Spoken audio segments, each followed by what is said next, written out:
പശ്ചിമേഷ്യയിലെ യുദ്ധത്തിൽ വലയുന്ന ഗൾഫ് നാടുകളിലെ ജനത പട്ടിണി കിടക്കരുതെന്ന് ഇന്ത്യക്ക് നിർബന്ധമുണ്ട്. അറബ് രാജ്യങ്ങളുടെ വിശപ്പടങ്ങിയെന്ന് ഇന്ത്യ എങ്ങനെ ഉറപ്പാക്കും? അവിടെയാണ് നരേന്ദ്രമോദി സർക്കാരിൻ്റെ നിർണായകമായ നീക്കങ്ങൾ ഒന്നുകൂടി വ്യക്തമാകുന്നത്. സംഘർഷം തുടരുകയാണെങ്കിലും തങ്ങളൊരു പ്രതിസന്ധിയിലാണെന്ന് തുറന്നു പറയാൻ ഡിപ്ലോമാറ്റിക് ലിമിറ്റേഷൻസ് കാരണം ഗൾഫ് രാജ്യങ്ങൾ തയ്യാറാക്കാത്തതിനാൽ കേന്ദ്ര സർക്കാരിന് നേരിട്ട് ഗൾഫിലേക്ക് ഭക്ഷണ സാധനങ്ങൾ എത്തിക്കാൻ പരിമിതിയുമുണ്ട്. അവിടെയാണ് Lulu group chairman M A. Yusuf അലിയുടെ ലുലു എന്ന വിതരണ ശൃംഖലയുടെ പ്രാധാന്യം ഒന്നുകൂടി വ്യക്തമാകുന്നത്.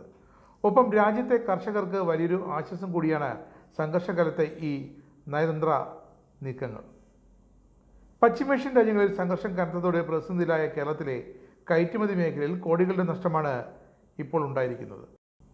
വിഷയം ശ്രദ്ധയിൽപ്പെട്ട Lulu group chairman M A. Yusuf Ali അടിയന്തരമായി വിഷയത്തിൽ ഇടപെടുകയും സർക്കാർ സംവിധാനങ്ങളുമായി സംസാരിച്ച് മേഖലയിലെ പ്രതിസന്ധിക്ക് പരിഹാരം കണ്ടെത്തി.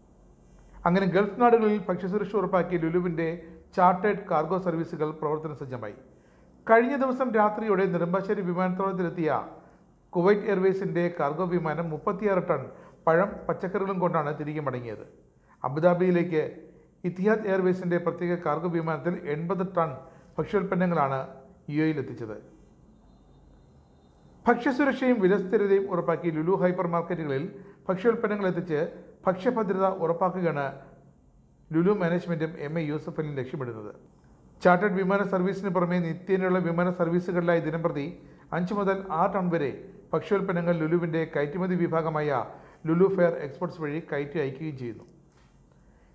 വിവിധ GCC രാജ്യങ്ങളിലേക്കായി Etihad Air, Air Arabia, Saudi Air, Fly Emirates, Oman Air, Air India തുടങ്ങിയ യാത്രാ വിമാനങ്ങളിലായിട്ടാണ് ലുലു ഫെയർ എക്സ്പോർട്ട് കാര്യക്ഷമമായി ഭക്ഷ്യോൽപ്പന്നങ്ങൾ കയറ്റിവിടുന്നത്. ലുലു ഗ്രൂപ്പിൻ്റെ ഈ നടപടി കേരളത്തിലെ കയറ്റുമതിക്കാർക്കും വ്യാപാര സംരംഭങ്ങൾക്കും തൊഴിലാളികൾക്കും കൂടുതൽ പുതിയ അവസരങ്ങൾ വർദ്ധിപ്പിക്കാൻ സാധ്യമാക്കുമെന്നാണ് വിലയിരുത്തൽ.